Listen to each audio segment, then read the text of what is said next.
We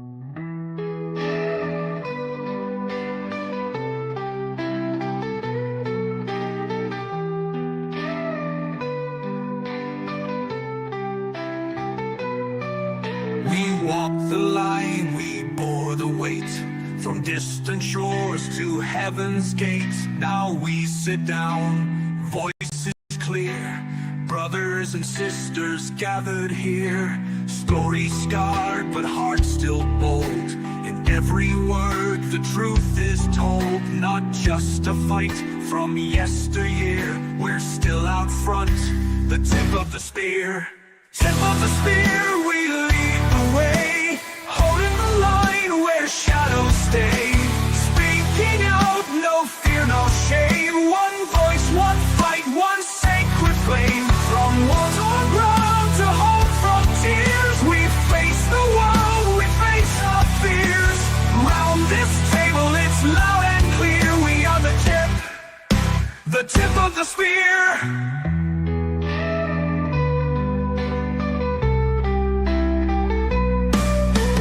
Talking battles they don't see, PTSD and victory. How to heal and how to rise when the war comes home and wears disguise. Global tides and local pain, the mission shifts but we remain. Not forgotten, not alone, we carve new truth from steel and stone. Tip of the spear, we lead the way, holding the line where shadows stay.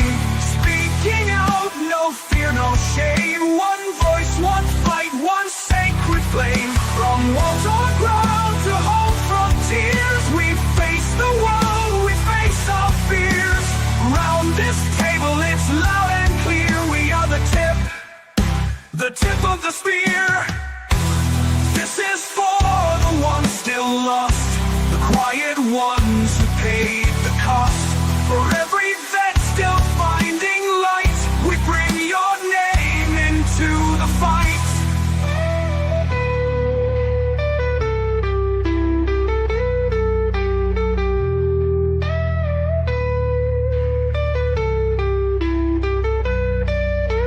Tip of the spear, we lead the way, stronger together every day.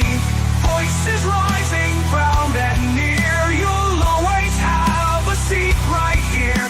From boots on ground to hearts sincere, we are the tip of the spear. Welcome to the round table. Your story matters here.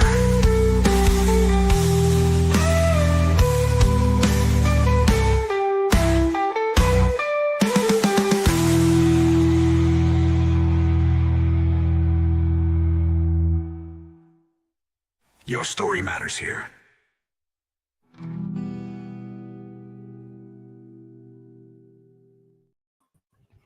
Welcome, everybody, to Tip of the Spear for April. How is everybody doing?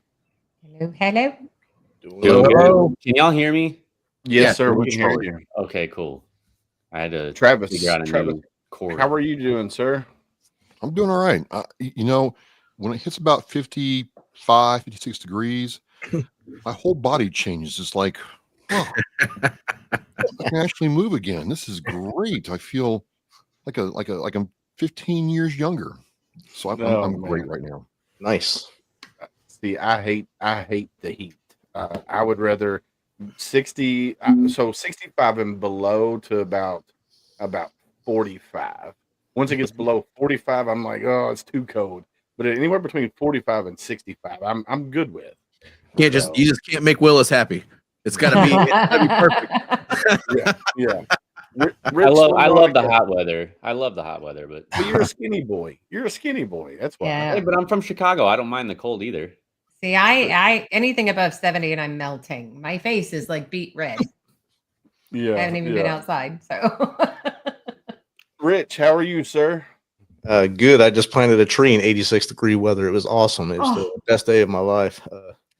I don't know if you guys seen my video I put out today. One of my former fellows when I worked at The Mission Continues, he started their podcast now, actually next week, former Marine, Andrew Jones. It's called Locked and Loaded Faith, Mighty Men of Valor.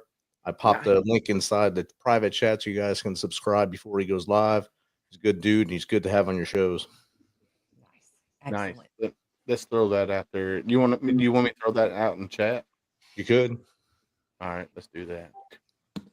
Ryan, how are you, my brother?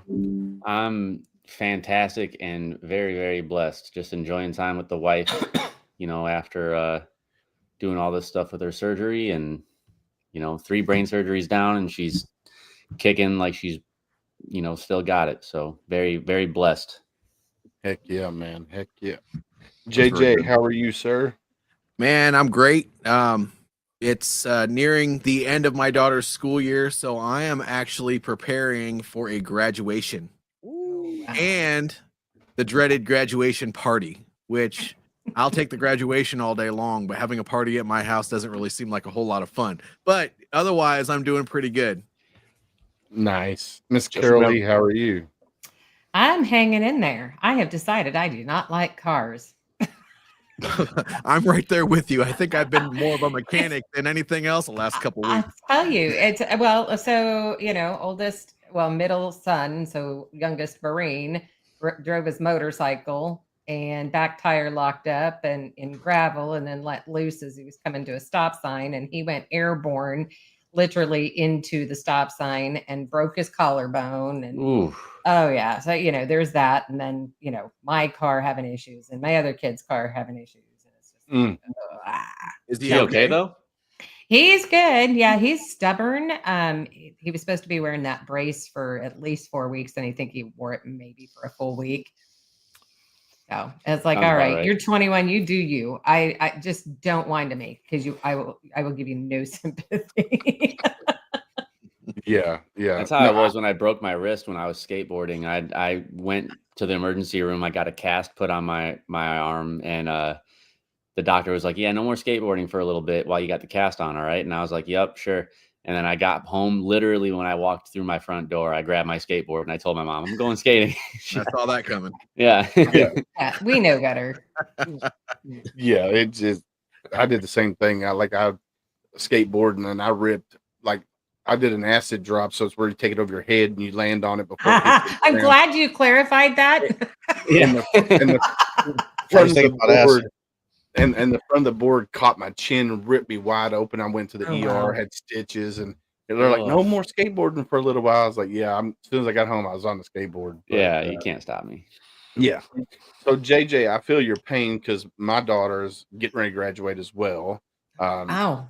And we're going to do a graduation party here at the house, and we're going to be out of town for the week before. So we're going to be gone from the 6th to the 12th, and then we come back on the 14th is when we're having her graduation party. But it's also the day that we go do a barrel pick.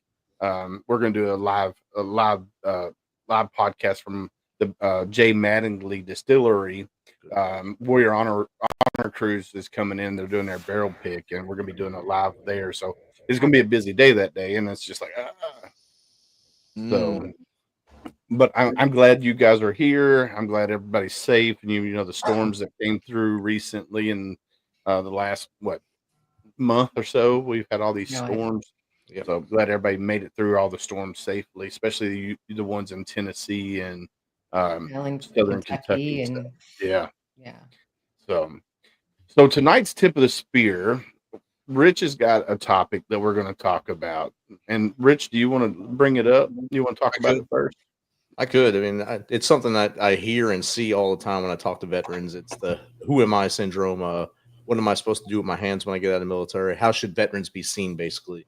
So the first question that always comes to mind is, "Who am I?" And that comes to looking in the mirror. And then, are we truly a tribe of veterans? Do we all stick together? Or do we backstab each other? How do we work in this situation? And then 3, finally, can we get the extremes of veterans, the two far sides of the veterans sphere, to come together in some kind of Venn diagram thing and maybe talk to each other? And I figured this would be a great platform to get that going. Yeah, for sure. Because with all of our different platforms that we have, with TikTok and Instagram and everything that we got going on, you can see definitely communities of veterans within that community, right?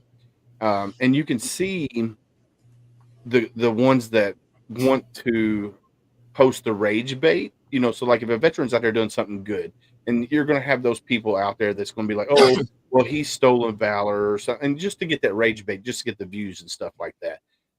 That goes on a lot in TikTok. I've noticed that here recently, and it's just like, man, this is stupid. It's almost like you don't want to be involved within that community because here you are trying to do some positive stuff, and everybody's just trying. Well, not everybody, but a lot of people are trying to push back on that negative side of things, and it just blows my mind because, like, for me, who I am as a veteran, I'm a Marine Corps veteran. I served from 97 to 01, got out, then got recalled back in. And then after I got out, when people ask me, what did I do in the Marine Corps? I'm an infantry guy. That's what I tell them. I don't go into any other details. I just say, hey, I was in the Marine Corps infantry and that's it. But if you ask me who I am personally, I'm still the same person I was 25 years ago. I'm just modified it to now where I'm focusing on one veteran a day so they don't become part of that 22. And I'm gonna throw the quotes up there. And that's who I want people to see me for me, because I'm not, if you do me dirty, if you treat me wrong, you ain't getting a second chance.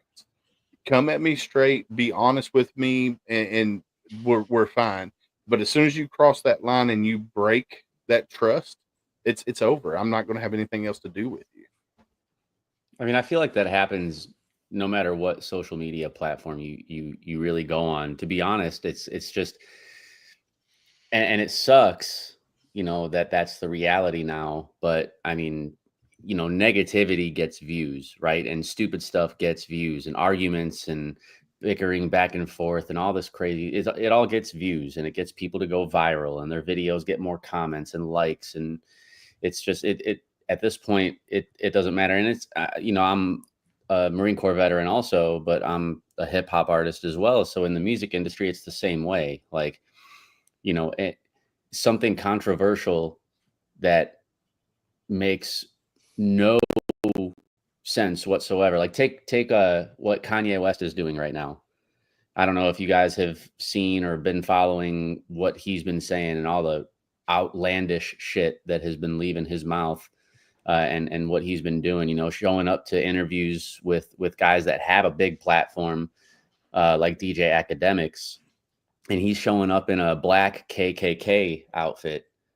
And, now he's talking about how his new single Cousins was about how he was going down on his male cousin until he was 14. And now he's running with all this, but he's saying such crazy stuff. But you see that, and you see the views it gets, and you see the engagement it gets, and the comments it gets. Whereas somebody like me, who, I'm passionate about my craft, and I'm not saying that Kanye West is not. Obviously, musically, I feel he is a genius, but somebody who doesn't have that kind of negativity on my posts and my music, and I try to do it, legitimately and show my passion in that, and I make something wholeheartedly like meaningful, it doesn't get as many reactions, it doesn't get as much views, it doesn't get as much clicks. So really, it's just the way that social media is now. And I'm kind of glad that I've stepped away from it for a little bit and kind of cleansed, minus the updating with what was going on with my wife, to let family and friends that are outside of my general vicinity know what's going on, who wanted to keep up. Because honestly, if I didn't do that, then I would have gotten 500 phone calls a day. So instead of that, I just posted on Facebook so all these people could be updated at the same time. But I took a break from it for the most part, man. And it's been great because I don't feel the need to say something negative to that person who tried to clap at me on something that I said before, or, something I posted, like a video of mine that I posted, like a clip of me performing live on stage. And then somebody immediately responds with, "Oh, you sound like Eminem." Like I get that all the time. So it's like, ooh, I used to get super butthurt about it. And I used to be like, "Oh yeah." And like, get into it. But now I'm just like, "Oh, tell me something I haven't heard before." So there's a comment on TikTok from Miss Betsy Ross. She says being authentic is seen as boring, I feel. Yeah. And that's kind of what I was leading into. Like nobody wants to see anything authentic anymore. And they say that they do. And that's the funny thing about it. They say they want authenticity. They say they want you to be unique, but then when you're unique, you're not going to get paid attention to. Right. Well, I'm going to tell you, Theory, that Willis told us about you. Now, me and my son listened to you, and actually, we went on a trip to West Virginia from Iowa a few weeks back, and he pulled your stuff up, and we were rocking to it while we were driving down the road. So, dude, that's so dope. Thank it was you. pretty good. We like your rap. It's pretty good. Thank you, man. I appreciate that. Hip hop. But you don't hear me though. Yeah. But do they What's really up, hear me though? No, it's interesting to say that. I was trying to get everything ready for dinner tonight, and I was listening to some of y'all talk before I got on, and I realized that after doing 97, 98 episodes of our podcast, I realized that I'm pretty boring. Like I don't have that many problems. You may think that there's a lot of stuff going on here, and like Rich can identify with exactly what I'm talking about. The op tempo we had at Fort Campbell made us think that some of the abnormal shit that we were doing when you kind of got out of that, in 2017 or whenever you retired, you realized that, holy shit, we were doing some crazy things for a lot of years. But through this podcast and through, being friends with you guys and networking out, you realize that, yeah, I am pretty boring because I don't have a lot of that mental white noise going on in my head. Like there's not a lot of shit going on there anymore. Things are pretty clear. And you guys have had a lot to do with that. And that's the biggest reason why I don't answer those things anymore, comments or otherwise, is because it can keep you up at night. And for the first 30 or 40 episodes, I was constantly on that stuff, and it had a definite degradation in my personal mental health, and how your mom and dad goes is kind of how the family goes. So I was bringing my kids down with it, so had to kind of get rid of that stuff. So here's what I'll tell you. Being boring is kind of fun, because being boring means that you're probably doing what you need to do with your job, doing what you need to do with your family, and you don't have a lot of that other noise out there. And that's been the biggest source of peace for me with all these podcasts that we've been doing. That's been the biggest thing that's helped me. So thank you guys for that. Yeah. So, Ty, I guess my question for you would be, how do you get to that point as a veteran, right? Oh, I don't think I'm there yet. I think I'm definitely on the road.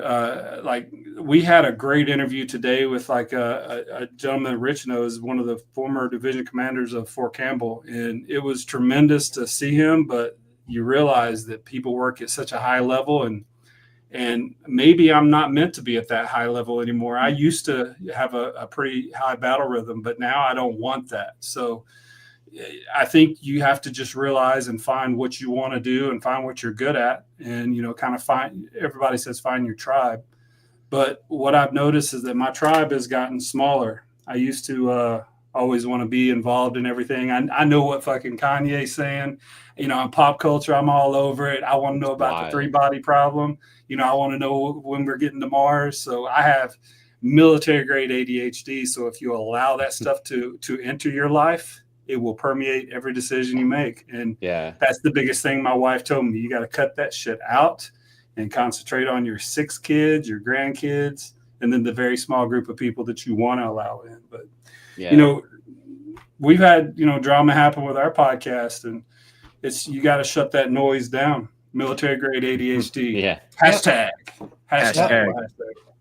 It's kind of like a shot in the foot for someone like me too, because unfortunately, granted, I'm the one who chose to, start doing music, but I don't regret it by any means. I'm not saying this in a negative way, but unfortunately, with the path that I've chosen and the path that's brought me the most peace, right, with me doing music, it's brought me the most peace with my soul, my mental health, everything. And it kind of just allows me to speak and get it all out there. But unfortunately, it kind of goes hand in hand with, I almost have to be involved with how many views am I getting? How many plays am I getting? How many streams am I getting? Is this song taking off, or is it just dead in the water? Was this a flop, or do I see a chance of it going viral? And so I kind of have to sort of engage with that. And so it's difficult for me to find that happy medium, right? And thankfully the Marine Corps kind of like what you were saying, right? Like my limit was, or my battle mentality, whatever you'd said, Ty, I can't remember the exact phrase, but like that was up here, like when I was in the Marine Corps, and then bringing a lot of that into my civilian life post transition, right? It was difficult, but I was thankful for that kind of mentality. So I try to incorporate some of that into what I do now, as far as like, you know, when I was in the Marine Corps, you couldn't tell me shit. You know what I mean? Like, I don't care what you say about me. Like, I'm better than you. I don't care. And it was just that mentality. So I kind of try to like not sound so conceited, but like I'm confident, right? So, but it's those comments, like you said, you know, you take a look at some of those comments and some of those reels for the songs that you thought were going to go super hard and super viral, and this is going to be a TikTok trend, and you know, this, that, and the other, and then you're like, you see some of those comments, and you see some of those people who are again bringing that negativity to what you're trying to do, and it eats at you, man. Like, oh, I just put out this single, I worked on it for so long, or this album, and all of a sudden I look on Spotify for artists and I see the first 7 days of streaming and I see like 300 streams for the whole album or something like that, and I'm just like, oh, and you feel so deflated. Yeah, Miss Betsy Ross says she's the same way. She feels the same way because, like, when she released the book, you know, her book series, the Fight series, and you know, not getting the sales or not getting the feedback and stuff like that, it drives on you, especially if you're putting yourself out there artistically. Because I'm going to say artistically, because whether you're an author, whether you're a podcaster, whether you're a musician, whatever, that's all art, yeah. Art, yeah, it's all art, and it sucks. And you know, your song "Falling from Grace" says it best. If you don't go out there and you don't do your reels and your clips and your sound bites and stuff like that, then you're gonna trend down. You're not gonna trend up. And or like if you see you don't get as many, you're like, oh, I suck, right? Yeah. Like it almost it starts to deflate your confidence. Yeah. And that's why, like, a lot of my friends are like, bro, you should try like Berserk says it to me all the time, and he doesn't mean anything bad by this, but he's like, you should try something more edgy, like say the weird thing, right? Like what you're really thinking, like say something that's controversial. And I'm like, I do have my moments where I want to say something controversial, and I try to do it in kind of like a cryptic way, because unfortunately, another thing that's really sucky about this generation now with social media and everything is cancel culture is a very real thing. So like, you say one thing that you believe in your heart is true, and you got a mob of people that are ready to say Theory's canceled and nobody listened to him anymore. And, oh, I used to like you until you said this. And it's like, oh my God, now I just lost 100 people that listen to my music every day, you know, and it just sucks. So like, you kind of have to tread that lightly. But, you know, I guess I'm just scared to take that leap because Kanye does it and he wears a KKK outfit to a freaking interview on live, you know, social media, and I mean, granted, it's Kanye West and I'm fucking Theory, so it's like, you know, obviously there's a huge gap in like credibility in the industry, right? But yeah, but on which way? Hold on. Let's get to the root of this problem. So you can never base anything that the man that I know is Theory does based on anything Kanye does, because Kanye is, of course, Kanye, and he is a musical genius, but you're a fucking U.S. Marine. So that stuff shouldn't enter into you. I understand that everything that we're doing is like personal. I get upset when people don't like what we put out on our podcast because I feel the same way. We're very center of the road. We don't say anything other than our hero. We don't say anything too controversial. But brother, like, you should not be even letting that noise enter your brain to have you in the same echelon as anything Kanye, because you are a United States Marine and you're a hip hop artist. Yeah. You're already better to me than Kanye West, even though I have the Kanye West essentials here I'm gonna listen to, but I think you're a better person than Kanye West, because that motherfucker's living. He's living in a society, in a world. Yeah, he was a billionaire, dude. He could do whatever they wanted to. Yeah, it's so it's get it's that. crazy to me, and like that's one of the things that scares me the most is like also, you know, let's say one of my songs does decide to just randomly go viral one day and I blow up, right? And I'm offered sponsorships and I'm offered this and I'm offered that and record deals, and people are coming hitting my inbox about, let me fly you out to here and let me pay you this, and it's going to drive me nuts. And I feel like that level of fame that he's at, I feel like it really kind of over time took advantage of his mentality, and it just got to him. It drove him And crazy. yeah, it drove him nuts, and it drives a lot of people nuts. Like, you know, it like with the president of the United States, like you there's a reason why, you know, you see them younger in their beginning of the term, and then 4 to 8 years later, they got fucking wrinkles everywhere and gray hairs everywhere, and you're just like, well, no wonder you have the most stressful job. And it's kind of the same thing. Like there's so much that happens in that process. So like with David talking about comparing that to veterans, right? And like, how can we, or Rich, I'm sorry, how can we kind of find that middle ground as far as the veteran community? That is the biggest reason why I personally am in this stream right now, is I feel like a lot of you guys, and I've been on a bunch of y'all's shows already, you know, and so me personally being a veteran and not having my own podcast where I interview people, but I met David at a show, and then from David grew all of you guys as friends that I consider good friends, and, you know, brothers and sisters. So it's like, I guess I speak from that outside perspective where it's like finding your tribe, right? And finding those people who are going to have your back no matter what. And finding those people like David and his wife, Julie, came to visit me in the hospital. And I'm a mental basket case at this point because my wife is sedated and intubated for 11 days. And they brought me McDonald's. They brought me 2 chocolate shakes. And, you know, they were very supportive. They stayed with me. And David came a couple times and he just talked to me. You know, some of my other friends that I've known for way longer didn't even come do that. You know what I mean? So I think that the veteran community can do a lot of good for each other with the kind of things that you guys are all doing with your podcast and putting out that awareness and putting out the know that, hey, if you're a veteran and you've served our country honorably, we have a place for you here where you have people you can talk to, people you can vent to, people you can relate to. So I appreciate what you guys all do as well from that perspective. Heck yeah. Miss Pippa, how are you, dear? Hi everyone, sorry I'm late. I'm No, good, thank you. I did you're marathon the good. weekend. That was fun. So the topic that we're talking about is what Rich put in the group chat. I'll read it here real quick. How you believe a veteran should be seen?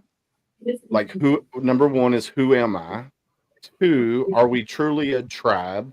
And 3, can we get the extremes of veterans to come together? That's the topic that we're talking about right now at the current moment in time.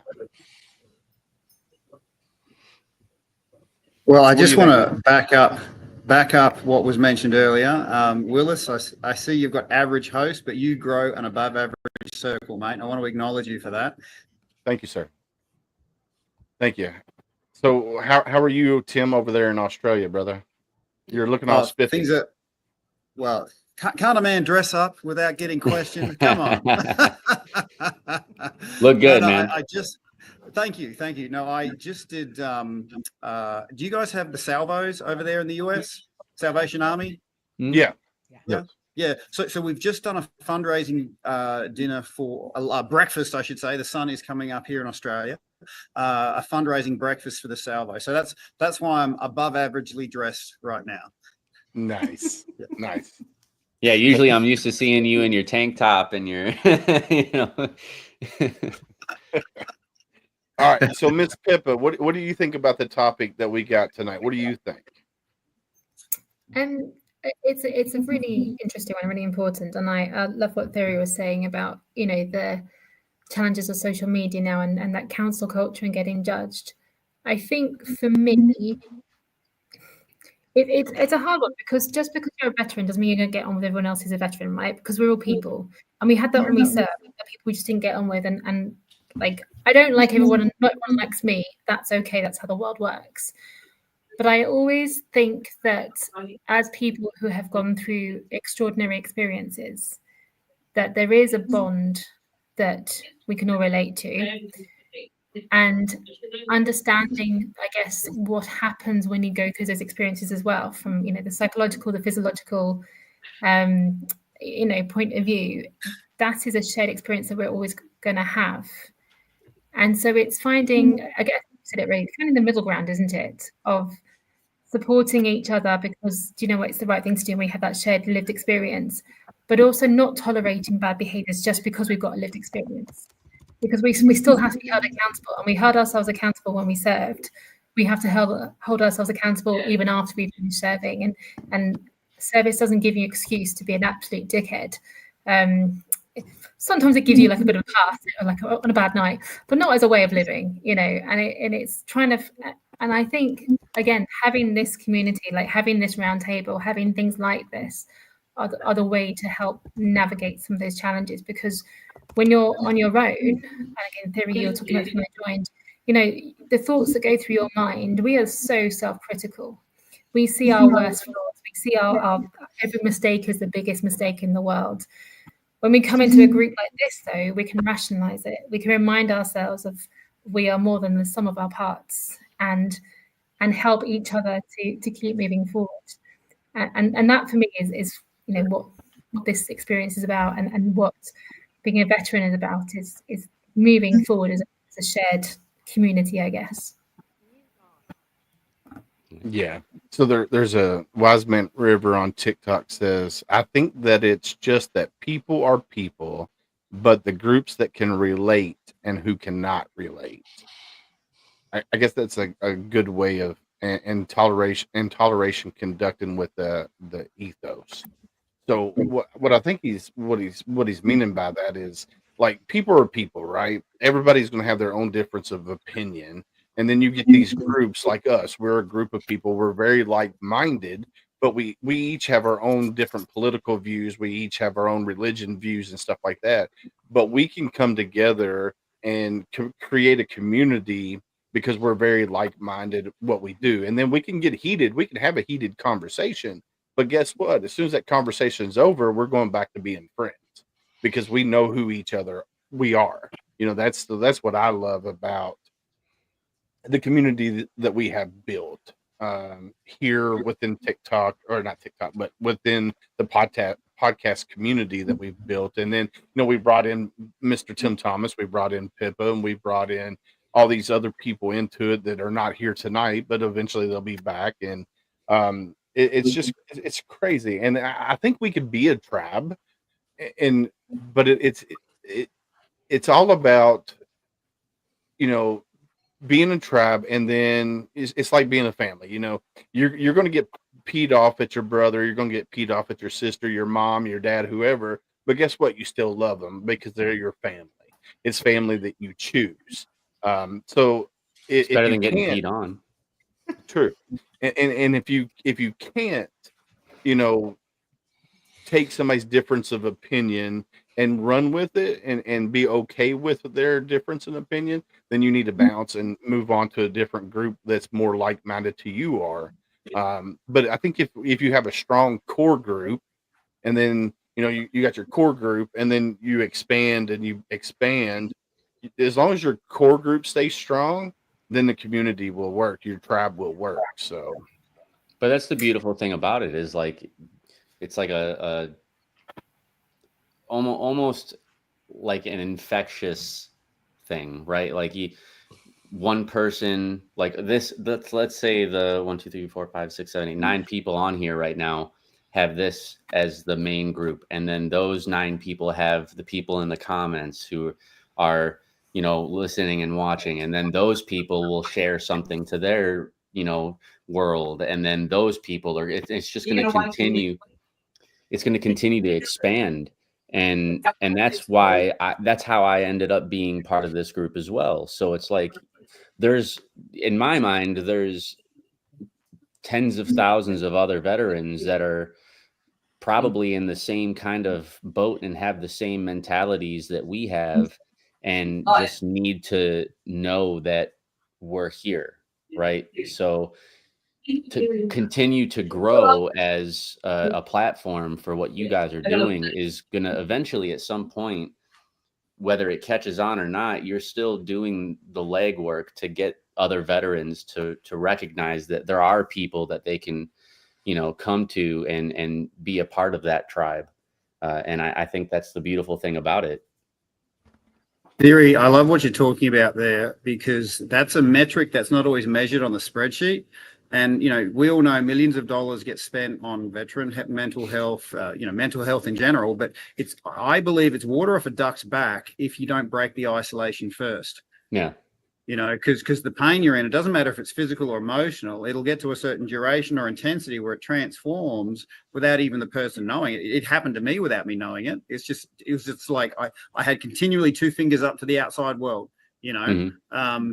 And it was everyone else's fault, right? But that was me being isolated.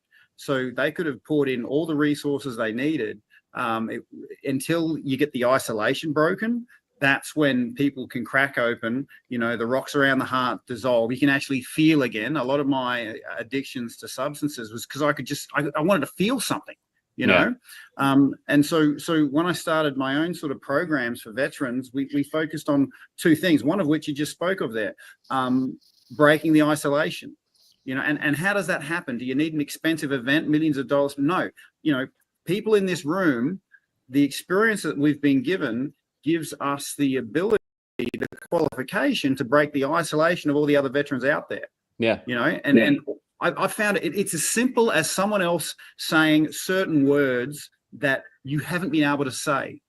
And then when you hear someone else say those words, that the thing that you're always experiencing, it's really interesting. Most veterans do this. Watch. They go, their jaw kind of pops open, and then they say things like, fuck, I thought I was the only one.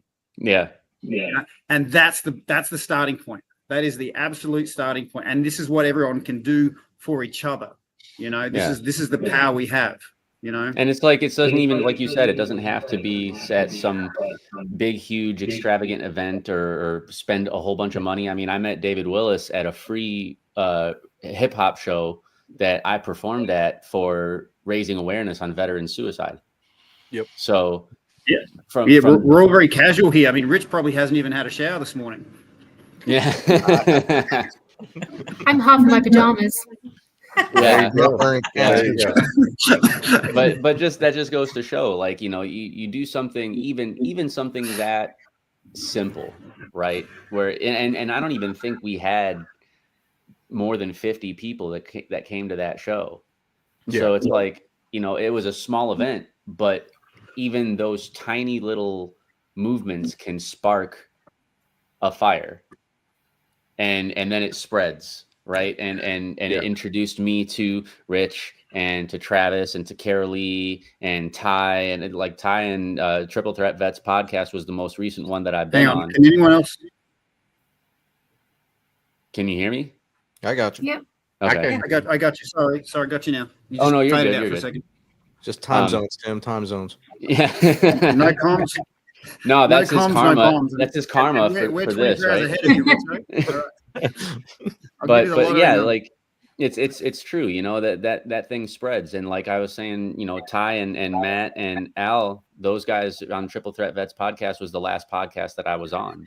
And just from that podcast, like, you wouldn't believe some of the engagement that I got from friends of mine who, like, there was a guy that I served with when I was in the Marine Corps. His name's Chris Springer, and he knows of you guys. And he was like, yo, you were on Triple Threat Vets podcast? I've been following them for a while, dude. Like, I didn't even know you were doing interviews like that. Let me do an interview with you. And, we got something set up. So it's like the smallest things. And the thing that I love about what I do with music is kind of like what Tim was saying, that veterans just like their jaw will drop and be like, I thought I was the only one. So it's like, that's why I try to put that kind of energy in my music, where it's like, you're not alone in feeling that way. You're not alone in having that really bad thought, because I was there at one point. And, that thought where today's going to be it. I'm done. I don't want to be here no more. And people are like, oh my God, like, this guy is literally saying right now and experiencing right now what I'm going through currently. And that song or that album or that line that I said might have resonated with somebody so much that it may have saved their life potentially. So I'm doing something through music, but as Ty was saying earlier, I'm a Marine. So it's like, first and foremost, that is the one thing that I'm most proud of in the world. So it's like, how can I use my gift doing music and making music and spreading awareness for certain issues? How can I do that and at the same time help the veteran community, which is falling from grace? That's kind of it. I tied that in with that. And I've gotten a ton of great feedback from it, and you'll never know who hears it and whose life you may save one day, or you never know who you might help. And if I help even one person from making a bad decision that day, then I consider myself blessed to be able to have done that. Travis, let's hear from the Godfather. Let's hear from Travis. About what? What would you like to know? Oh my God. About what? Our topic, man. What you been doing? Crocheting down there? No, I'm not crocheting actually. So I don't know much, but what I know in my heart and what I've experienced is, if you focus on what you can control. I can't control what someone thinks about my show, me as a person, how I sound, how I look. I've had people say, that was great. And some people say, you're just a fake. I can't control what they do. I have no purview or mitten to their lives to make them see my way. So the only person I can control is me and what I do, right? And so, and some of you have heard me say this before, I really believe two things. If you identify with your purpose, that is to say that if you understand what you're doing and the why behind it and lean into that, you will never be wrong. Some people may not like you. I don't care. Some people may love you. I really don't care. But at the end of the day, you can lay your head on the pillow and know that you achieved your purpose for that day and for that purpose, right? So that to me is first and foremost. The second thing is, if somebody is, and you can criticize, you can call for criticism, like, hey man, you might want to check your gain on your mixer because you're coming in hot, or why don't you back off the profanity a little bit on your show? That's one thing. But if someone is trying to tear you down and chip at you and what you're doing because their lack of self-worth, or their wallowing in the pigpen of self-loathing mediocrity, that's their business. Surround yourself with people who believe in you. And you know what? You all kind of know this. The number of people that truly believe in you are very, very small compared to people who are going to hate on you. So it doesn't matter, what you do. It could be crocheting a blanket. It could be going down to the Legion and serving breakfast on a Saturday morning. It could be going to a hospital and playing guitar for the little old ladies there.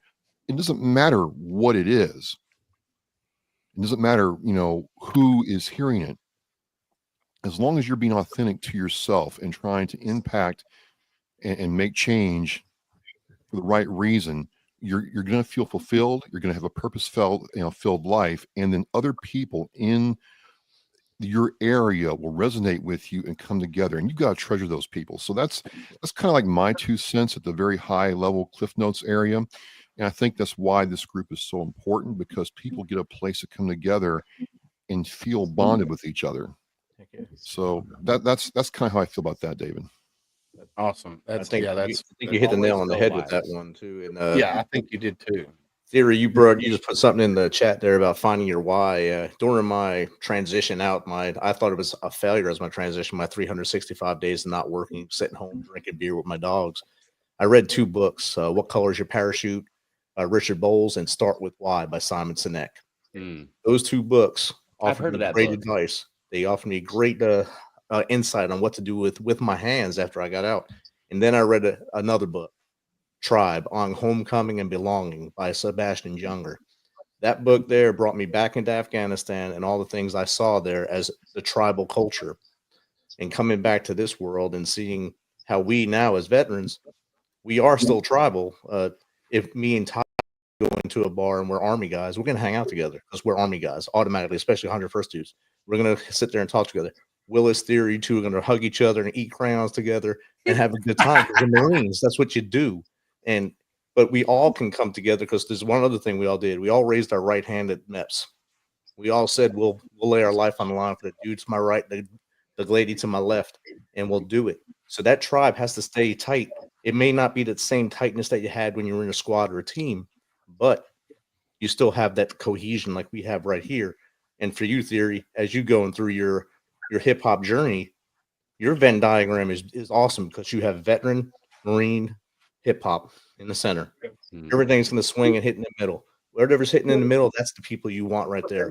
Outliers, let them go. Your MPI, your main point of impact. Yeah. Yeah. And Travis kind of hit the nail on the head with that too, with, you know, God, I love I using can't military control- talk in a normal conversation. You feel like people look at you like you're a goddamn alien when you don't you have DPCU on the back of the MC quad? Yeah. I'm like, "Ah."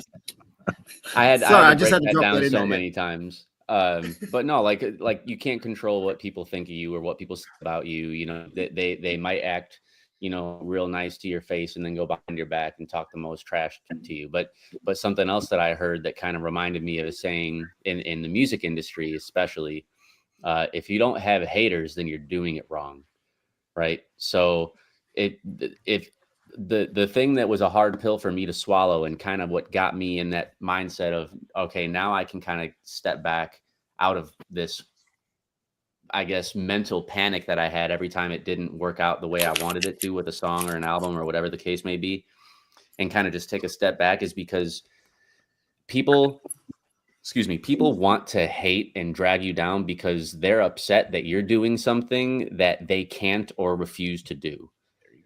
So it's like, okay, I see this person having a great time, making good music. He's getting a lot of good feedback. I'm going to ruin that for him because I had a shitty day, or because I can't rap as good as you, or I'm not a Marine.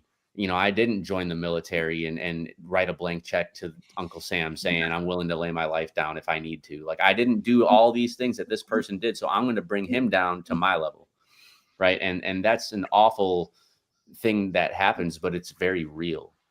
Right. Yeah. So kind of going along what Travis was saying with that mentality of just kind of, you have to step back and realize that if you're being talked about, whether it be positive or negative, because negative publicity is still good, is still publicity. Right. So it's like, if you're being talked about in a negative way, great. If you're being talked about in a positive way, great. Even better. Right. But you can't control it. So why get upset about it? So and it took me a while to get that.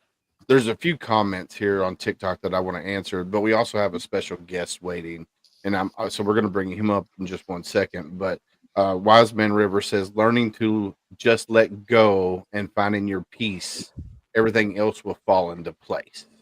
So if we as veterans, we can learn just to let go and not focus on the negatives, but only focus on the positives. It'll everything will fall into place. Because I tell my wife all the time, I don't know if she's still watching, but I'm like, babe, it's in his hands. Let him just guide us. You know, just forget about worrying about money. Forget about worrying about what our kids are going to be doing and stuff like that.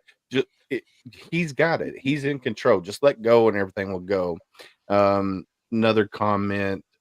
It's okay to be embarrassed, but never okay to quit.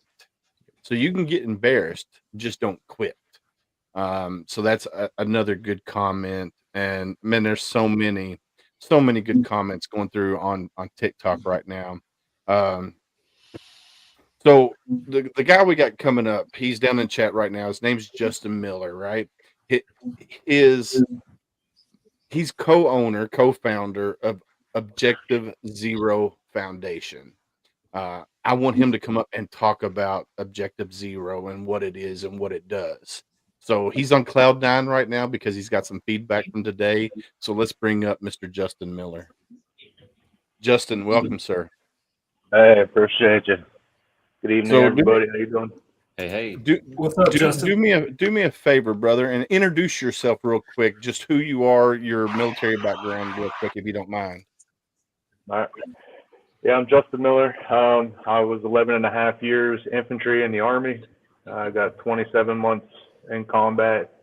Was medically retired in 2014. At that time, I thought that I did the hardest part, of my life. until I got out, and trying to reacclimate into the civilian world was a lot harder than I expected. I no longer had the brotherhood around me that could see me dragging first thing in the morning and realize that I was struggling and be able to relate. Now I'm surrounded by people that when they hear my stories, they look at me like I'm crazy, and ask what type of movies I've been watching because they've never heard that one. And I basically shut down. When I needed somebody to talk to, would be in the middle of the night from waking up with nightmares, afraid to go back to sleep. And in my head, I felt that I was a burden. I'm like, man, all the people that I could relate to or that could relate to my situation right now need to be up at 5 or 6 o'clock in the morning. So I didn't want to bother them.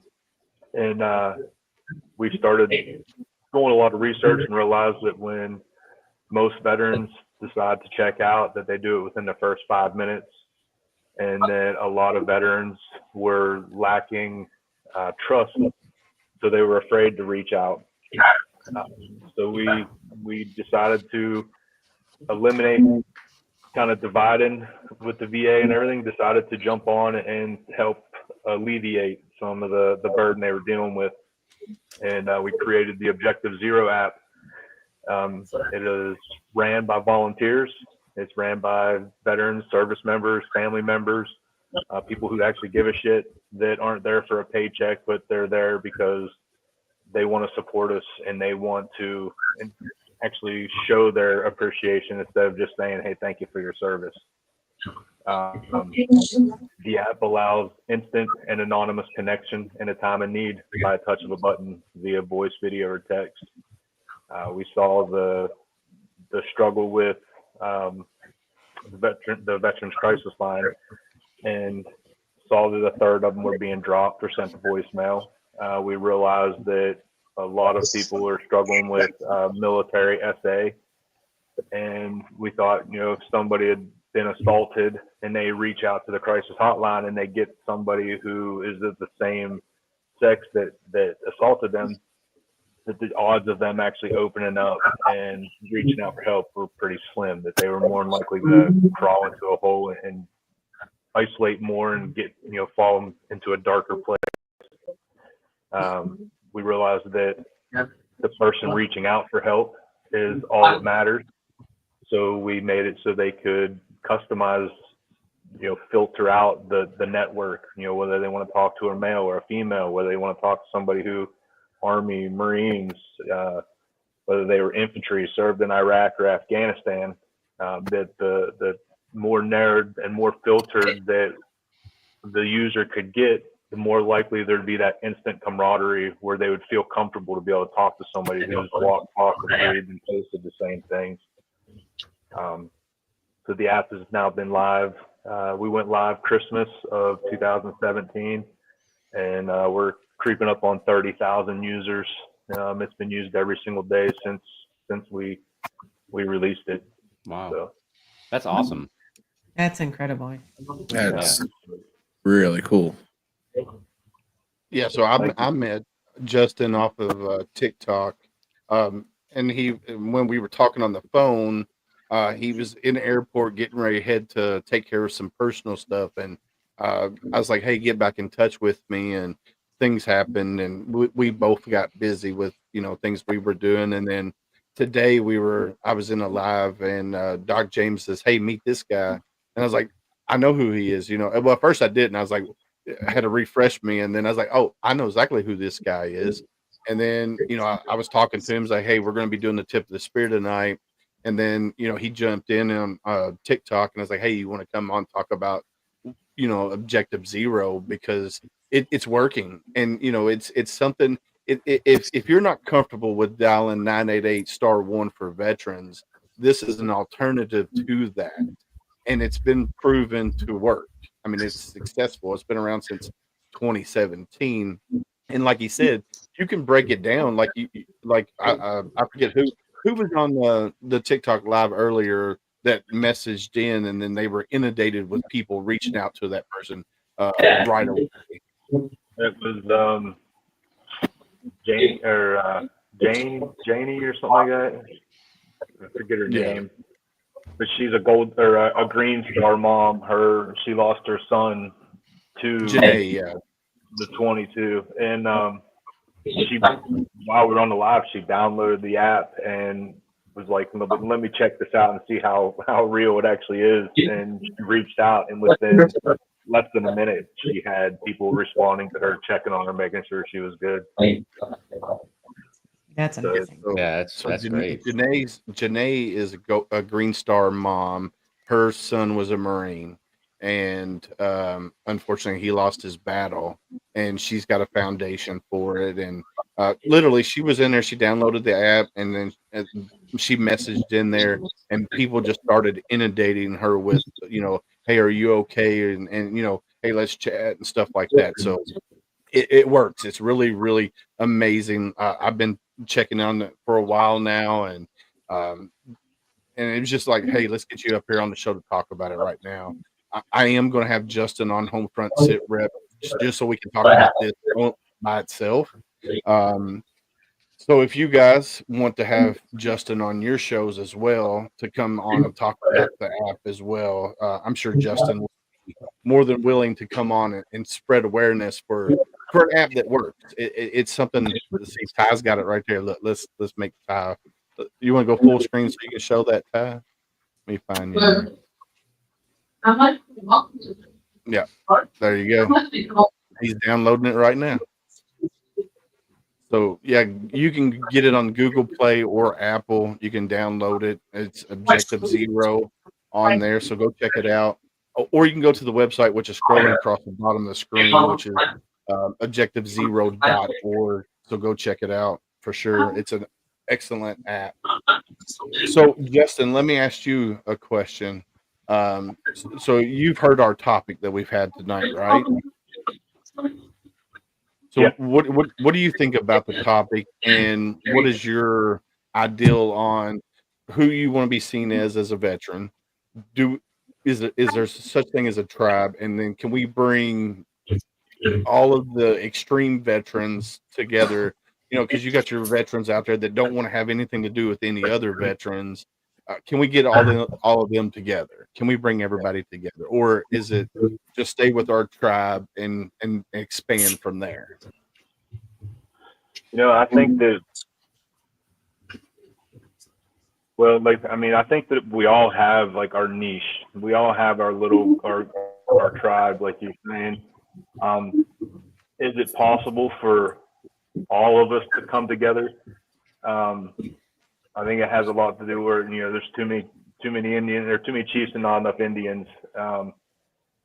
I believe that some of the leaders, the Indians do the work.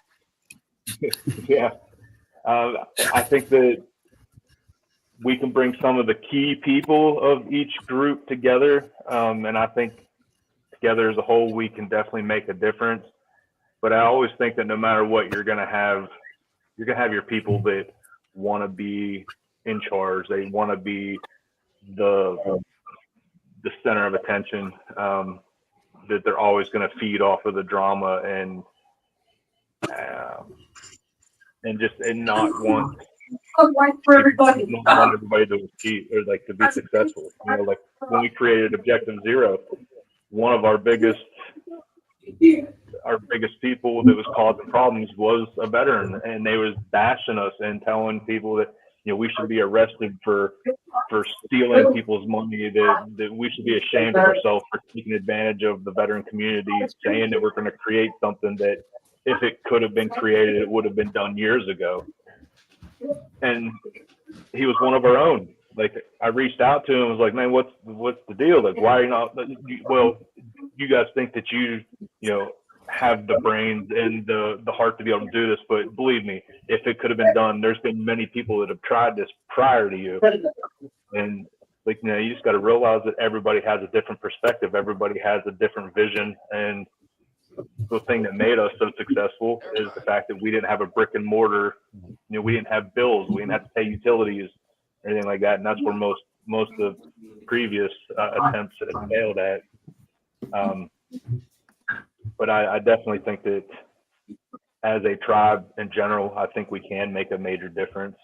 I just don't think that everybody has the right mentality, the right tact, and the right leadership skills to be able to coexist when it comes to certain people. Yeah, it's like somebody said, you just gotta let go of the negatives and move on with the positives, and not worry about it, because I know within the TikTok community for sure, there's a lot of negative, a lot of naysayers out there. You know, here I am, I'm on there just talking about my podcast and just bringing people in and talking, right? And then you got people come, oh, you're stolen valor, you're stolen this or whatever, and it's like, no, bro, I'm me, who I am. You know, I am a Marine Corps veteran. That's what I tell them. You know, and I got my DD 214 on my phone. So if anybody ever wants to see it, I can just pull it up, you know, and be like, here's my DD 214s. I got 2 of them. So, you know, it's just one of those things. You just gotta. The way I look at it, it's in his hands. The man upstairs, he's leading the way. If it's meant to be, it's meant to be. If it's not meant to be, then we'll figure something else out. But I can tell you right now, with the people that I've surrounded myself with Theory, Rich, Ty, Pippa, JJ, Travis, Carol Lee, Tim, Tab, and all the rest of them that come on the tip of the spear, you know, we're all very like-minded. And I know if I step out of line, Theory's going to drive to my house. He's going to beat me over the head with a frying pan, or Rich, or Ty, or JJ, any one of these guys. If I step out of line, they're going to say, hey, you stepped out of line, you're wrong. And the way I look at it, as long as I stay true to who I am and be humble, then that's where it needs to stay. I don't need to do anything other than that. So, JJ, you've been quiet. I am being quiet. You know, I don't want to interrupt anybody else, and everyone has a lot of really, really good things to say. And I think this whole idea of us being a tribe it's important for us to put our best selves out there and allow the ones that are ready to come forward and try to put a message out there to where the ones that are not comfortable yet to come forward and become part of this tribe. You know, eventually maybe they will, maybe they won't, but if we're letting them know that it's a safe place, that you know, we're just trying to be better together, that I hope they do. And as far as the social media thing, I think that it's rough. I agree with that 110%. I don't know if I always like going out there and putting my business out in a lot of these panels that are going on TikTok. But I do like these panels that when you put them together, Willis, on here, I think that the tip of the spear, we have a lot of very important conversations, and I'm glad to see that it's growing and that there are a lot of people that are interested in it, because I do think we could have more togetherness. I do think as a military community, a veteran community, we are already a tribe. I don't think that any of us here, especially, or most veterans, when somebody else says, I'm struggling, I do not think we'll look at them and say, take a hike. I don't want anything to do with you. I think we're going to try to do what we can to help them out. Yeah.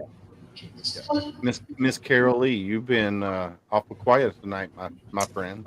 I've just been listening, and you know, for my channel, I get people veterans that'll say they don't, they've never been to combat, and they really don't think that they have any kind of a story to tell because they can't compare with those people who have been.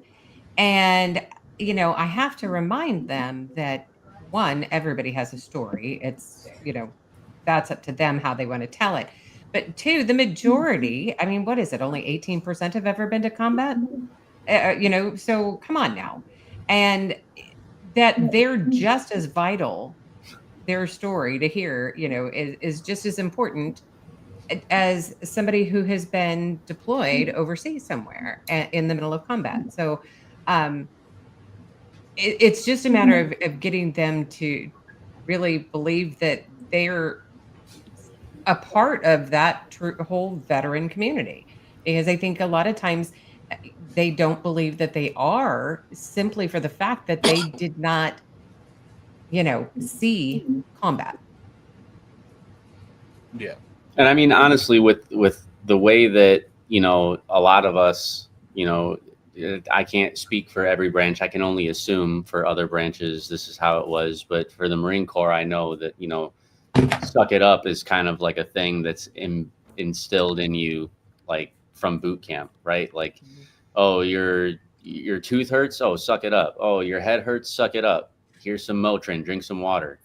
You know, oh, you broke your wrist, here's a boot on your leg, suck it up. Like the most ridiculous stuff, right? So it's like with not having, like, for example, I had a buddy of mine that was from my poolee station, from my recruiting station, and we went to boot camp together, and he ended up almost, like, he tried to, like, you know, remove himself from life during boot camp by using his boot strings on the edge of his rack, because he was so tired of getting picked on by the drill instructors, and they were like drilling into this kid and like just making his whole life just awful. And he was like, I don't want to do this anymore. And they beat him down mentally to just make him feel like the biggest piece of garbage. And he really started to believe it. So when we had first heard about that and experienced it, because we ended up seeing him not in the squad bay anymore. So we were like, you know, what happened to this guy? And the drill instructors finally told us what happened. And you know, of course, you know, you got those guys who were laughing like, what a pussy. And it's like, okay, well, am I guilty of feeling some type of way about, like, that's weakness? Yes, I did at that time feel like that. But at the same time, I also empathized with that person, because I've always just been a very empathetic person my whole life. I've been very compassionate. I've been very kind. I'm easy to forgive people. I'm a sucker for giving second, third, fourth, fifth chances. And so it's like, I kind of had to check myself, because not everybody has that same mentality that we have, right? So whether you're military or not, you kind of have to check yourself in that sense. So whether you've been to combat as a veteran or not doesn't necessarily mean, like Carolee was saying, doesn't necessarily mean you didn't have a difficult time throughout your service.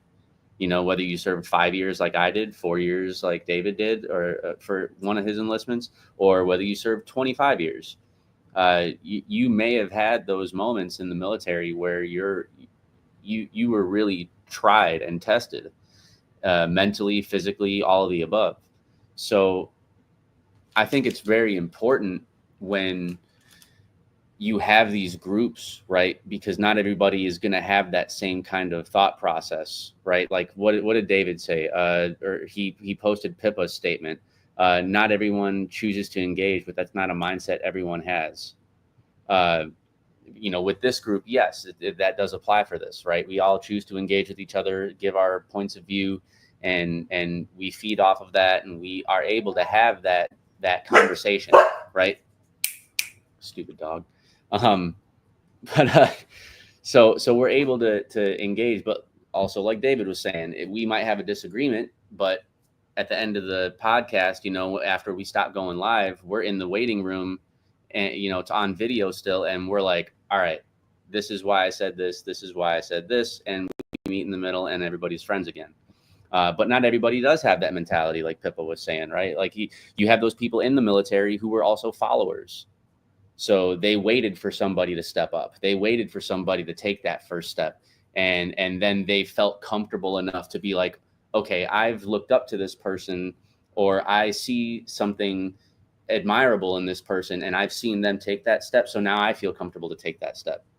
So even though they may not have the mindset to engage and speak up, they may be waiting for you to approach them and say, hey, this is what's going on with this group of people. Why don't you come, you know, show your face on the podcast one of these days? You know, oh, you served in Afghanistan? I'd love to have you on my podcast and just talk about your time in service. Something as simple as that. You know, they may not be the ones to approach you, but they may be waiting for somebody to make that first step. Yeah, I reach out to those even who are, you know, supply or comms, and, you know, that have not even, like I said, you know, stepped across the ocean and anywhere. And because they're so integral in being able to provide the necessary resources for those who are deployed overseas. And they tend to forget that. And not only that, I think that a lot of them have friends that had deployed and didn't come back, and they have those who are here and didn't deploy themselves have survivor's guilt. And I think that that's something that they don't care to recognize, or they don't believe it is true necessarily. So I think there's two things that both Carolee and Teresa said, which triggers a thought with me. One is, so I always wanted to serve an operational tour. I felt for me personally, it validated my military experience. And that was all about me and how I was thinking. But I've never judged anyone else who hasn't. It doesn't occur to me to judge that. That was something that I really, really wanted to do. The second thing is recently, my dad's not been very well. Unfortunately, he had encephalitis. And my dad served in the Navy, but he just missed the Falklands War. But a lot of people he knew went to the Falklands and died, unfortunately. And he definitely still has survivor's guilt, like to this day. And that really came out during his illness, because he was kind of reliving being back in the UK as opposed to down in the Falklands. And it's, this is 40 odd years later. And you just can't predict the mental toll that serving or not serving operationally, but still being in the military, can take on you because of that fact, because of people that you've lost, or the fact that you couldn't go, it wasn't your time, or you just missed the draft. And again, having a place where you can acknowledge that and go, it's okay, because we all have different lived experiences in this world, and each one plays a part to the bigger piece. Right. But it's just reminding people of that fact is so important. Well, let's acknowledge that a little bit too. I mean, just because you didn't go to combat or serve downrange, it doesn't mean that the military is not a very tough lifestyle to live. I mean, let's take these people that are married, for example. How often does the military train? How often do you leave your spouse to be a single parent? I mean, those situations alone cause problems that the typical civilian will never ever see. And coming home late, going to sleep, and then getting back up bright and early in the morning to go do PT again. I mean, civilians don't do that. I mean, the lifestyle that a service member lives while they're on active duty, I'm just going to be quite honest with you, it's ridiculous. And the civilian population, they don't even understand what that means. And so for veterans, there's more than one reason to come together. You don't have to be a combat vet to have a shitty time in service. As a matter of fact, you could have had a really, really tough time while you were serving and never deployed at all. So we need to acknowledge that there's a lifestyle thing that goes along with the struggles of the military, not necessarily just serving in combat. Yeah, JJ, there's some research that backs that up quite nicely, because they found that trauma really just locks into place what you already know. And what do we know? We know the military lifestyle. Okay. Yeah. We were all sort of broken down to a point, built up in a certain way so that we can move in a synchronous mass. And that doesn't happen by accident, So we've got this part of us that has been developed. We can move as a synchronous mass. So when we get out into a world that doesn't work in that same synchronicity, that fucks with us on a really big level. And how many guys, when you just kick in without knowing it, you kick into your military sort of speak, and then people are looking at you like you're a goddamn alien. You don't get invited back to, social, events. Getting completely naked is apparently a bad thing to do at social events. I think that's a Tim thing. I don't think that's the rest of us. No, I definitely, I've gotten naked for money in the civilian world, and I will attest to that. I think we might be going off the rails. I don't know. Oh, somebody cue the music. I mean, I think something coming on here. Yeah. Ty's going crazy over there. If you don't see my picture for a second on this stream, there's a reason. Basically saying it's that regimentation that causes the isolation. That's the thing. So it doesn't matter if you're deployed or not. All a deployment will do is lock into place, this regimented mind space. Yeah. Okay. Or trauma, that'll lock your neural pathways into this is the way things are and I can't change. And so, yes, the trauma needs to be dealt with, but it's not that. It's the isolation someone feels where they go from synchronous mass, everyone's working well, to a place that the world's not the same. And our superpower as military people is the loyalty we show to others. You know, when you've got my back and I've got yours, there's nothing we can't handle. But often veterans will show that loyalty on civilian street and they get that betrayed. You know, and that's a hell of a kick in the guts. Like that's our superpower now used to super hurt us, you know, and it's a hard thing to sort of have something that really worked for you. Your sense of strength now is your sense of, oh shit, I can't use that anymore. You know, who do I trust? Yeah. And it's like the whole adapt and overcome thing, right? That they teach you in the military. They teach you to adapt and overcome whatever is in front of you. And you know, that can also be used negatively against you because there's so many different things that happen in life that you have to adapt to that might be foreign to you. And that can mess with your mentality, that can mess with your mental health. And like with PTSD, like people associate, I see it so many times that, you know, people associate PTSD with, oh, he's seen some shit. Like he must have shot somebody on a deployment because he's a Marine. Right. So like the civilians, you know, they don't understand. Right. So, you know, they didn't live that life. They just have this Call of Duty fantasy or like this Saving Private Ryan or this Black Hawk Down kind of fantasy. And they think that, you know, I'm a Marine, I have PTSD. It must be because I saw combat. And, you know, and PTSD doesn't have to come from seeing combat. PTSD could come from a sexual assault. Well, it could also just come from transition. Yeah, I was just going to say it could just as easily come from transition back to the civilian world because you like Justin was saying, you don't have that same kind of connection with those people when you transition that automatically know that something's wrong with you or that automatically know something's bothering you or you're having a tough day, and because they see you, you know, 16, 17 hours out of the day. Yeah. And so, you know, it's hard to really boil it down to where somebody will understand that because they didn't live that lifestyle. So you can't really explain it to them because they'll never be able to feel how that felt. So like I've met plenty of military personnel who've had PTSD and never seen a day of combat in their life. You know, there's so many things that it can stem from. And it's groups like this or groups like, you know, all the different podcasts and all the different social media, you know, influencers that are veterans that are doing something for the veteran community, trying to spread awareness for something. Justin's app is a perfect example of that, right? Like keeping that connection open and knowing that you have somebody, whether you deployed or not, whether you are Marine, Army, Coast Guard, Space Force, doesn't matter. You have you have somebody. Maybe Space Force was a bad example. No. So there's a lady on TikTok. Her name is Kimberly_engineer. She started out in the Marines, then she went to the Air Force, and then she got told, "Hey, you're going to be Space Force." So they can tell you that you're going to go be Space Force.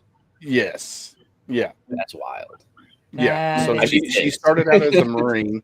She started out as a Marine, went to Air Force, and then when Space Force came about, they're like, "Hey, we're taking you and we're putting you in the Space Force." So I'd be livid. But no, so she's uber smart, and she does satellite something. I forget, something with satellites. Way cooler job than probably all of us have done. Like in all actuality, right? Like yeah. So Travis, just be mindful of using the term uber smart. I haven't met too many smart Uber drivers. Just saying it, you know. Travis, what have you been contemplating up there, brother? I see your wheels turning. Well, I think, you know, what we're seeing here is, you know, what we talked about before, which is the next phase of veterans advocacy. You know, it's been this constant thing for the last 10 years of awareness. And now I think, if you will, the wheat is separating from the chaff. The cream is rising to the top.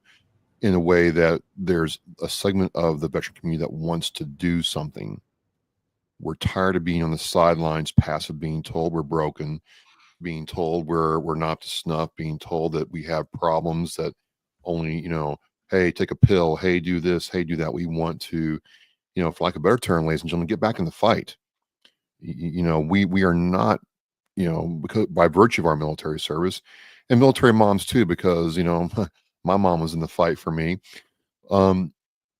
We want to take the fight to the enemy, and we can't really see what this enemy is in regards to PTSD.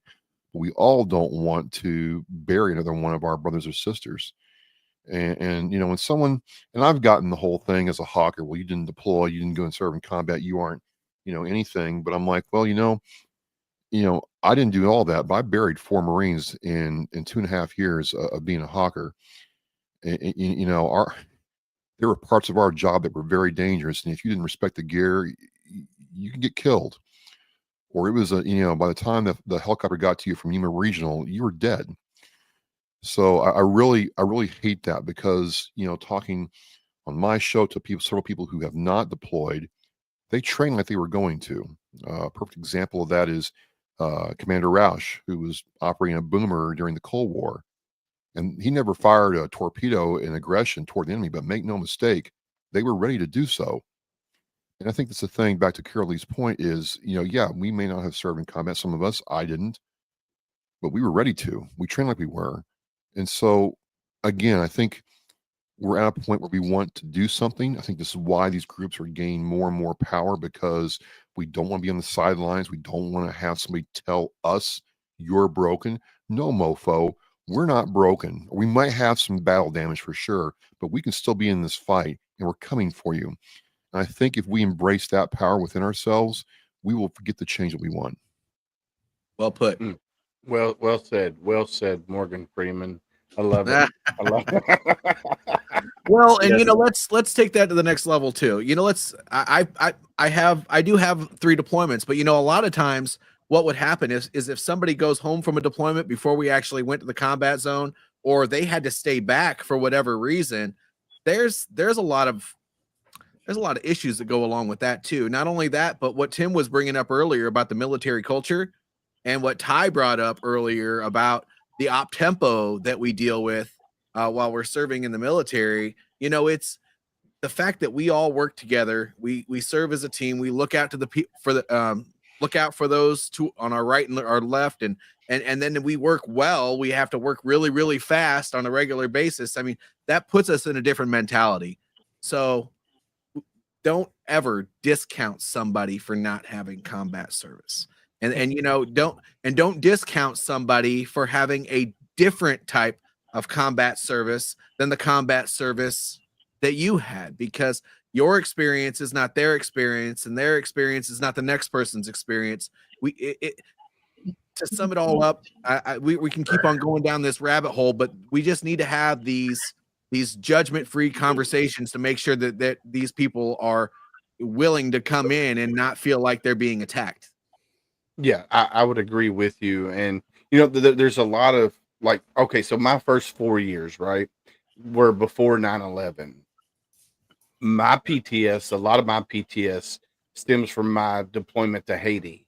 The stuff that I seen there as an 18-year-old fresh out of the United States, going to a third world country and not being able to defend the people that had the tires that were burning on them while they were screaming, or the females that were getting drugged behind a vehicle with comm wire wrapped around their neck, or the guys coming up to the front gate with their hands chopped off and blood just spurting everywhere. We couldn't do anything. We were told, don't interfere. That's their culture. You can't interfere. Right. I get out right before 9/11 happened. 9/11 happens. I'm infantry. Guess what? I'm going back. So I'm going back, and I served until 2004, and that survivor's guilt of, hey, my brothers that I served with the first 4 years that went over, that didn't come home. That's immensely, it just amplified. So survivor's guilt, whether you served in the military, didn't deploy to a combat zone, your brothers and sisters that didn't come home, or you go over there and you leave before the stuff hits the fan. Yes, the survivor's guilt is friggin' crazy. So don't judge people because of their service. Judge them by what they did while they were in the service. Yes, we all signed our name on that dotted line. Pippa did in the UK, Tim did in Australia. You know, rest of us was here in America. We all signed our name on that line to serve our country. And we have to be better as humans to not judge people. Yes, we all judge. Everybody judges. But you can't just judge to the point where you're like, well, screw that person. He didn't serve. He's not, he's a weekend warrior or whatever. Not. No. You just gotta keep pushing on and be the better human. I feel like you got to set the example, right? Like and as the top 2%, that people in the military are, nobody really kind of understands the courage that it really takes, no matter what your job is in the military, the courage that it takes to take your oath of enlistment and, move away from your family. Like I know when I left to boot camp, I was 22 and I had never been away from home for a holiday before in my life. And my family is very, very, very, very tight knit.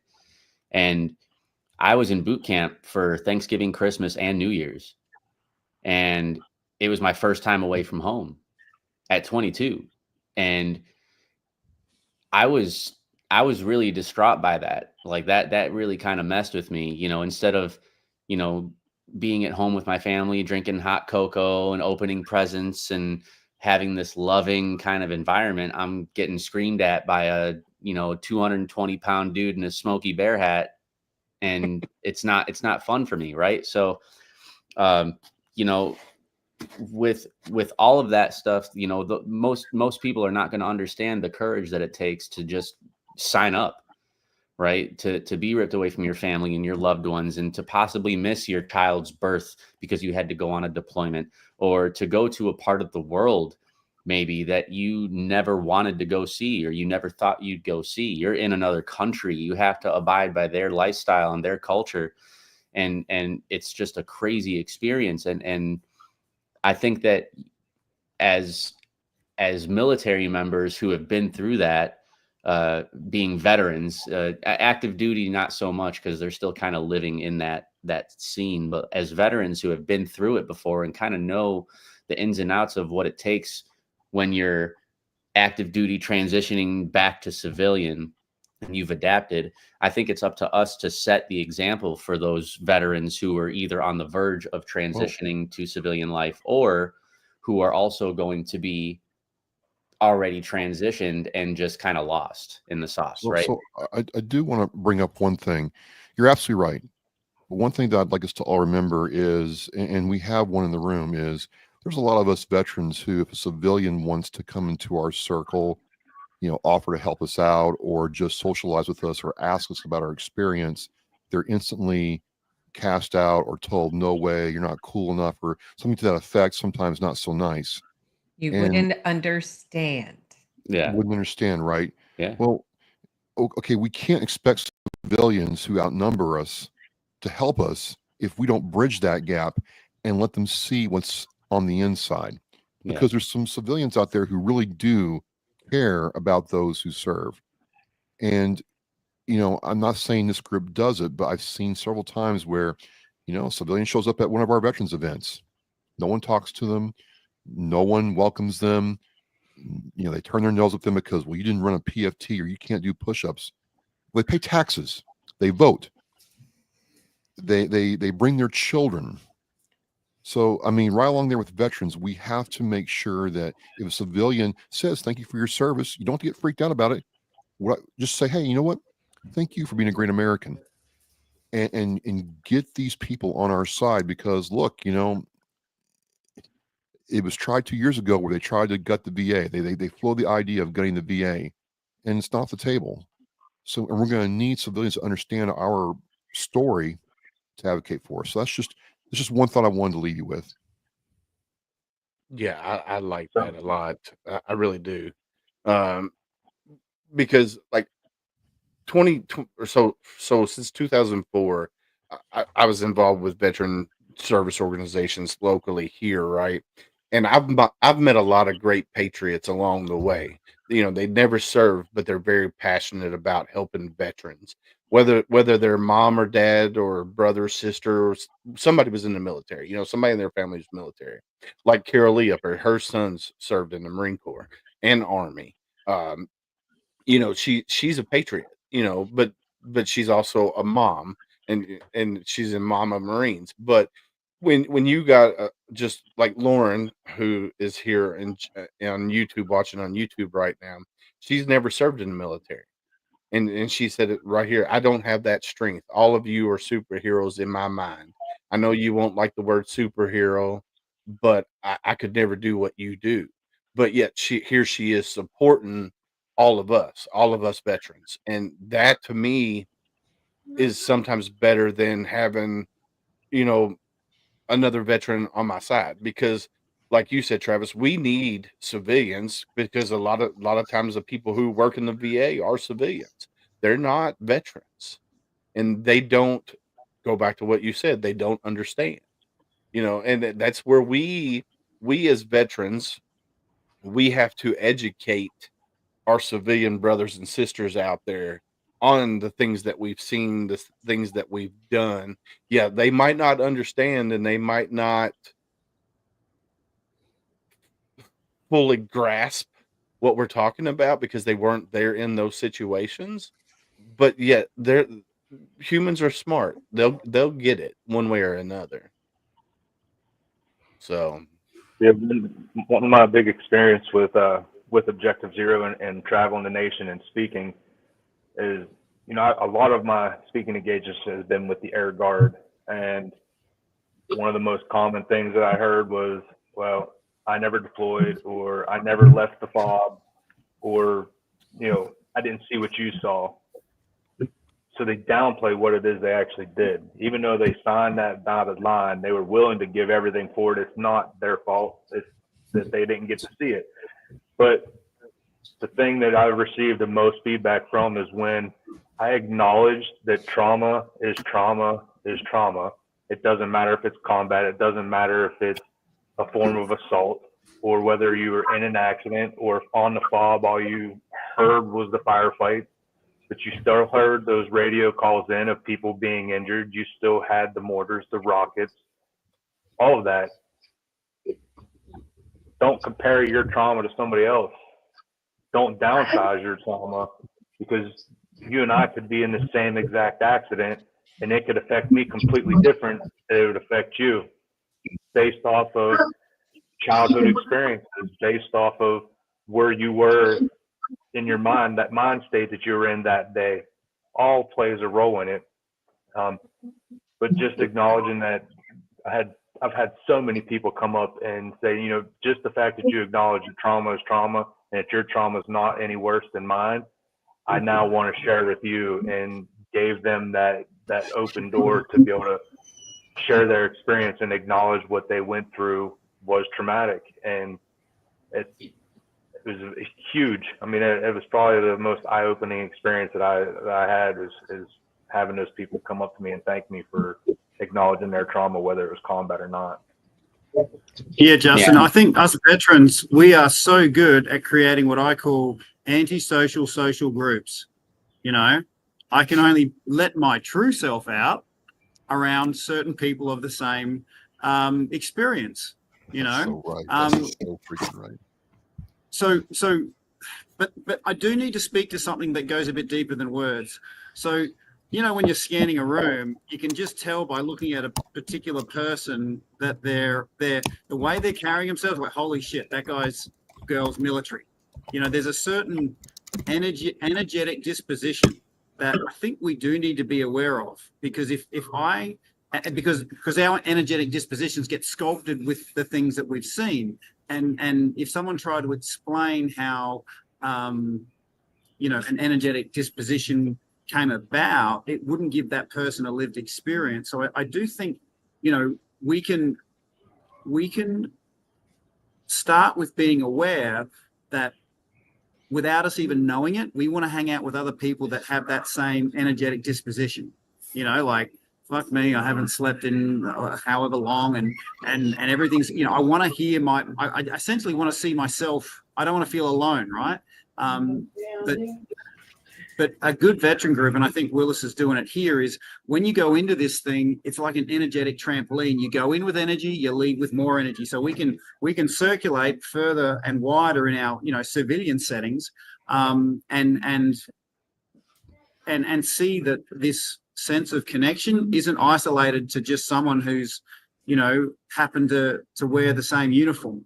You know, we can get joy of connection. And if we switch our goal to, okay, when I go to the gym, I don't just want to, you know, strengthen one part of my body. I want to strengthen all of it.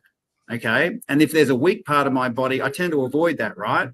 So I see others, and this just could be Tim Thomas talking right now. I see others as a part of me. And if I'm to be truly strong, I can't just be strong in one area. I need all of me to be strong. You know, and so when I switch to that person's not that person's actually me, or I'm no longer Tim. I am, you know, Theory, Ty, Willis. You know, I'm not as good looking as Pippa, but the point is, I'm no longer the person that I think I am relative to military service, because that's where I got stuck. If I had my sense of self-worth attached to my military service, and then that sense of self-worth was taken away, then I end up hanging out with other guys that have that same sort of sense of loss. And we create this antisocial social group. I think everyone's picking up what I'm trying to put down here. Yeah, for sure. And it's kind of what I meant when I was diving into like setting the example as veterans, right? No matter which path it is that we go down to set that example for, setting the example for whether it be, you know, experiencing trauma, or setting the example for what may be a difficult transition from military to civilian life, or setting the example for, like Travis was saying, bridging that gap between civilian and military, so there can be more understanding and more commonalities, because, you know, Carolee is, you know, my mom does the same thing, right? You know, she was so against me joining the Marine Corps at first, so against it. You know, she told me any branch except the Marine Corps, and I did the exact opposite of what she said. So if she told you to join the Marine Corps, you would have joined the Coast Guard. No. Could you see Theory in the Coast Guard? No, absolutely not. No, but I will say this though. She afterwards, and she saw how awesome I felt after joining, right? And she saw how proud it made me when I graduated boot camp. Like when I got my EGA after that crucible and that hike back to the parade deck, I gripped my EGA that I got from my drill instructors so tight that it cut my hands. And like I have blood stains on my EGA that's in my studio right now. And like I gripped it so hard because I was so proud of that moment. And she saw that, and it was like an incredible, like she came to my boot camp graduation with my stepdad and my stepdad's sister and her daughter, and everybody saw that pride in how I carried myself, and just seeing a completely different kid, you know, than the one that I left to boot camp as. And after that, she decided she was more happy for me to have found that pride and that sense of belonging in the Marine Corps, and she supported everything. So, you know, I'm not saying, Carolee, that you were against what your sons were doing. I know that I'm pretty sure we've talked about that before. We did. Yeah. So, you know, I know that that's not the same for every mom. You know, obviously you don't want your kids as a mother or father to go into harm's way. And obviously joining the United States Marine Corps, where we're first in, last out, it's kind of one of those things where it's almost part of the job description, right? So, you know, obviously you don't want your kid to do that, but you also have to respect their decision as an adult. And after she saw all that with me and how I basically transformed and I felt like a better person, I carried myself like a better person, a more confident person, she started to support. So bridging that gap was easier with the people that are showing that support. It's harder to do when I'm at O'Hare Airport and I have a sling on my arm from a shoulder surgery that I got, and I'm waiting for my big green sea bag because I'm going home on leave for convalescent leave for 3 weeks. And some guy walks past me in the airport, not knowing me from a hole in the fucking wall. And he goes, "You're a baby killer," and walks away from me. He doesn't know anything about me. He knows that I was obviously in the military because I had a high and tight and I had a big green sea bag and I had a shoulder sling. So he probably thought that I was injured in combat in the combat zone. And I probably ended up, you know, unaliving a baby, like all these rumors are all said. So it's like, I was flabbergasted by that. And I was so angry by that statement. Like I wanted to punch that dude so bad, but I obviously didn't because I knew A, I would have gotten in trouble with command, and B, I wanted to be the bigger person, right? So right after that happened, there was a guy that came up to me and grabbed my sea bag and says, "Hey, thank you for your service. Don't listen to that guy. I heard what he said to you. Let me carry your bag out for you because you're obviously in a sling and I want to be able to help you. I appreciate what you're doing." So like, it was like a 2-3 second difference between what that guy said to me and then the nice person. So it's harder to bridge that gap with people who aren't going to support what we do as military, right? Because there's a lot of people who are against it. And that's sad because, you know, we go to fight for their rights to have, you know, the opinions that they have, and they love to post all over social media. And, you know, all the things that people do and take for granted, people in all different branches, they sacrifice for.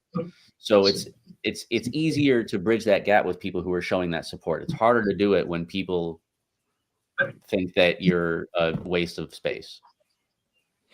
So TikTok is being janky at the present moment in time. We're probably going to lose the TikTok stream, just so people know out there. But it's about that time to wrap up anyway. We've been on here for almost 2 hours, but it's been great conversation. So I want to thank everybody in the TikTok chat right now. You guys are friggin' amazing. And everybody who's been here in the chat and all of the panelists that came on tonight. So let's go ahead and close it out real quick. Let's start with Mr. Justin because he's new. So this is what we're going to do, Justin. Just say Did you tell him about the words. new guy initiation ceremony? No. Thank you, So sir. just, May I have another? Just some parting words. Just some parting words, Justin. No, I appreciate you having me on. You know, parting words is it's going to take all of us to make a difference. Don't downplay anything that you've done. We all have a purpose in this world. We're all needed in this world. It takes every one of us to make it go around. So hold your head high, be proud of yourself, and be willing to reach out for help and be willing to listen. Ask somebody how their day is going. Heck yeah. And I appreciate you all having me on here. So hey, you're very, very welcome. I'm going to answer the email and get you on my podcast. So we'll definitely do that. All right, Miss Carol Lee, you're up. Well, I think everybody just needs to recognize you don't always know a veteran from a civilian in a grocery store, or, you know, unless they're, you know, wearing a hat or a jacket or a shirt or something along those lines. And it's really important to treat everybody with kindness because you just don't know who it is you're talking to. And sometimes that one word of kindness or little conversation means the most and helps people get through another day. Heck yeah. All right, Miss Pippa, you are up, dear. I think the thing to remember is that everyone's experience is unique to each person, but it's no less important And so all you can do is be true to yourself, but try to maintain that kindness for other people as you go through your journey and bring them along with you as well. Heck yeah, I love it. All right, Mr. Tim, you're up, sir. Yeah, I lost battery. I scrounged, got some AC. I'm like, I want to be here for the last bit. Love being on here today with you guys. Some absolute gold fell out of everyone's mouths. We are blessed to have our isolation broken in spaces like this. But if I could offer the people listening right now something that's really worked for me, especially in the veteran space, is if there's a veteran feeling all alone, ask them this really simple question. How many others do you think are going through what you're going through right now? And give it a number. And then if it's 10, 20, 1,000, put those people left and right of you, because they're willing you on right now. Because if you can find a way forward for you, you're going to find a way forward for them. And it might take you a week, a year, a decade to make forward progress, but that's the amount of time you're going to save all those other people. So before you've got a tribe, you can find your tribe by asking how many people are in the same situation. And, we've come to this through the veteran space. This could be anybody. It could be breast cancer. It could be anything. But ask yourself that question, put those people left and right of you, and know that they're willing you on. Because at some point in the future, those people that you possibly haven't met yet are going to say words like, we're so glad that back in 2025, you made those decisions, because that's helped us move forward. I love you. Good energy being sent from down under. Yet. All right, let's see. Let's go with Theory. You're up, sir. Hey, easy, just simple message. Spread love, not hate. Love your neighbor. Be someone's stranger, like Willis likes to say. Ask that next difficult question, and just stay positive. If there's anything I've learned over the last 3 weeks that my wife has been sedated and intubated and now finally home, it's that was the most difficult part of my life. And there was a lot of people who were there for me and got me out of that dark space that I was in. And so be kind to everybody, and just show love. That's all I got. I love it, brother. I love it. All right, so Theory took a little bit of my thunder. You are not alone. Listen, we all signed our name on that dotted line. We all have our own demons that we fight on a daily basis, right? So show up tomorrow because somebody wants you to be here. We love you and we care about you. Once again, he took my thunder. Be someone's stranger. What we mean by that is we as humans, we're more apt to talk to a complete stranger than the ones we love the most.